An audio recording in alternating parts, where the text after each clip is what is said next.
Hello ನಮಸ್ಕಾರ ಕರ್ನಾಟಕ. ಇವತ್ತು ನಾವು ತಗೊಂಡ್ ಬಂದೀವಿ XL6, ಅದು CNG ಅಲ್ಲಿ. ಈ ವೆಹಿಕಲ್ ಬಂದ್ಬಿಟ್ಟು 2024 ಮಾಡೆಲ್ ಆಗಿರುತ್ತೆ, ಸಿಂಗಲ್ ಓನರ್ ಆಗಿರುತ್ತೆ. ನೋಡ್ಬೋದು ಎಷ್ಟು ನೀಟ್ ಅಂಡ್ ಎಷ್ಟು ಕ್ಲೀನ್ ಆಗಿದೆ ಅಂತ. ಆಟೋ ಫೋಲ್ಡಿಂಗ್ ಮಿರರ್ ಬರುತ್ತೆ ವಿತ್ ಇಂಡಿಕೇಟರ್ಸ್, ಕಿಲೆಸ್ ಎಂಟ್ರಿ ಕೂಡ ಬರುತ್ತೆ. ಇಂಟೀರಿಯರ್ ಕೂಡ ನೋಡ್ಬೋದು ಎಷ್ಟು ನೀಟ್ ಅಂಡ್ ಎಷ್ಟು ಕ್ಲೀನ್ ಆಗಿದೆ ಅಂತ. ಆಟೋ AC ಬರುತ್ತೆ. ಜಸ್ಟ್ 37,000 ಕಿಲೋಮೀಟರ್ ರನ್ನಿಂಗ್ ಆಗಿರೋ vehicle with showroom maintenance. And rear interior ಕೂಡ ನೋಡ್ಬೋದು, ರೇರ್ AC ವೆಂಟ್ಸ್ ಬರುತ್ತೆ. ಅಂಡ್ ಈ ವೆಹಿಕಲ್ ಬಂದ್ಬಿಟ್ಟು ಝೀಟಾ ವೇರಿಯಂಟ್ ಆಗಿರುತ್ತೆ. ನೋಡ್ಬೋದು ಎಷ್ಟು ನೀಟ್ ಅಂಡ್ ಎಷ್ಟು ಕ್ಲೀನ್ ಆಗಿದೆ ಅಂತ.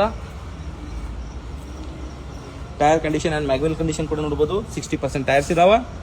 ಪೆಟ್ರೋಲ್ ಪ್ಲಸ್ CNG ವೇಯಲ್ಲಿ ಇರುತ್ತೆ. ಮೋಸ್ಟ್ ಡಿಮ್ಯಾಂಡಿಂಗ್ ವೆಹಿಕಲ್, ನಾನ್ ಆಕ್ಸಿಡೆಂಟಬಲ್ ವೆಹಿಕಲ್ ಆಗಿರುತ್ತೆ.